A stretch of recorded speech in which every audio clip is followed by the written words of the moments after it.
안녕하세요. 지한이 아빠입니다. 오늘도 아침에 나와서 좀 동영상을 찍고 있는데요. 제가 제주도에 있다고 말씀드렸잖아요. 제주도가 날씨가 참 변화무쌍이에요. 주중에는 날씨가 굉장히 좋은데 주말에 날씨가 안 좋아가지고 애기들을 데리고 어디 놀러 다닐 때가 많지 않습니다. 멀리 가지도 못하고요. 옛날에 제주도에서는 LPGA를 많이 열었는데 최근에는 LPGA를 잘 안 연다고 그러더라고요. 그 이유 중에 하나가 3일에 한 번은 꼭 비가 오거나 바람이 많이 불어서 LPGA가 취소된다고 하더라고요. 그래서 최근에는 잘 안 열린다고 하더라고요. 그래서 오늘 드려보고 싶은 말씀은 부동산 투자와 관련해서 앞으로 월세는 점점 없어지고 전세나 연세의 체계로 바뀌어갈 것이다 라는 취지로 좀 말씀을 드리고 싶습니다. 월세라는 거는 잘 아시겠지만 임차인이 임대인한테 매월 이제 월 단위로 집세를 내는 방식이고, 전세는 일정한 보증금을 맡기고 임대차 기간 동안 있다가 계약 만료 시 다시 찾아가는 이런 방식을 전세라고 하죠. 월세 이제 장단점을 좀 보면 임대인 입장에서는 매월 일정한 현금 흐름이 생기고, 사실 집 소유자들의 꿈이기도 하죠. 물론 이제 부가세 문제 이런 복잡한 문제가 있습니다만, 임차인 입장에서는 이제 짧은 기간 계약을 할 수 있고, 그다음에 보증금이 많이 들어가지 않고 목돈이 들어가지 않는다.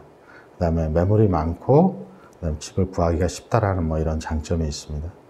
월세의 단점은 세입자의 경우에는 사실 돈을 모으기가 어렵죠. 매월 일정한 금액을 계속 월세를 내야 되니까요. 전세 같은 경우에는 이제 임대인 입장에서는 갭 투자가 가능하고, 임차인 입장은 이제 보증금만 내고 나중에 돌려받으니까 관리비만 내면 되는 상황인 거죠. 전세 같은 경우는 이제 우리나라에만 있는 독특한 사실 문화라고 할 수 있죠. 또한 이제 전세는 살면서 발생하는 집의 이제 유지보수료라든지 이런 것들은 대부분 세입자가 부담을 하죠. 이 월세가 점점 없어지고 전세로 바뀐다고 생각하는 이유 중에 하나가, 제가 제일 큰 이유로 생각하는 것은 부동산에서 발생되는 수익률이 높지 않기 때문입니다. 앞으로 높아질 가능성이 적어진다는 것이죠.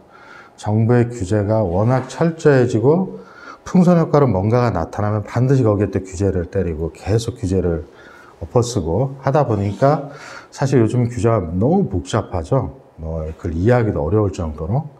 근데 이러다 보니까 이 월세를 받는 것의 수익률이 많아봐야 4%, 5%, 거기 세금 띄고 하면 사실 많지 않은 수익률이 나오다 보니까 이 임대인 입장에서도 실제로 매월 이거를 받아가야 되는 월세를 받는 이 번거로움을 뛰어넘는 혜택, 베네핏이 사실 이제 많지 않아지는 거죠.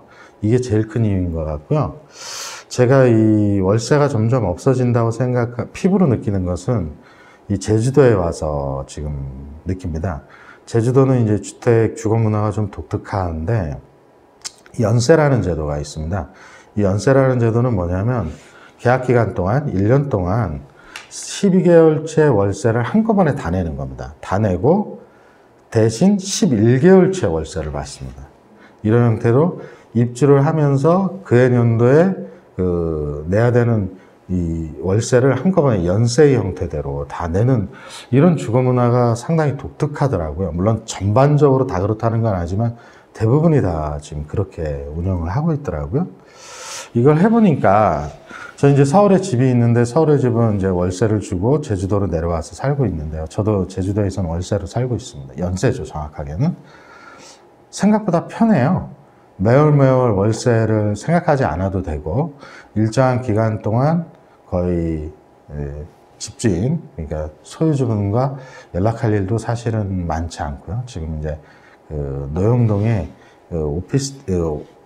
아파트에 살고 있는데, 32평에 살고 있는데요. 그래서 제가 만약에 앞으로 임대인이 된다고 한다면 차라리 12개월치 중에 1개월을 빼주고 11개월치를 받는 형태의 연세로 받는 것이 훨씬 더 편하지 않을까라는 생각을 하게 됐습니다. 관리 비용도 상당히 적게 들고요. 또 이 방식의 장점이라고 할 수 있는 게 보증금이 생각보다 쌉니다.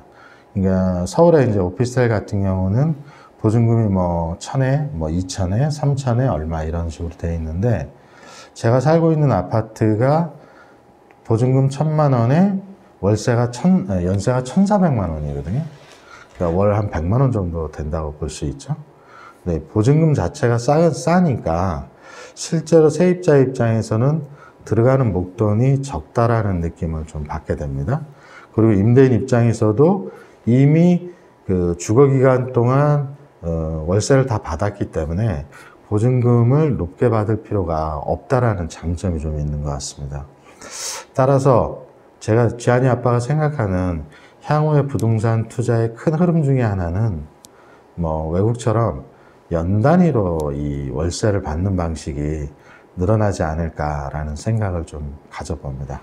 자, 오늘은 월세는 점점 없어지고 연세나 전세의 체계로, 물론 전세 제도는 그대로 유지될 것 같은데요.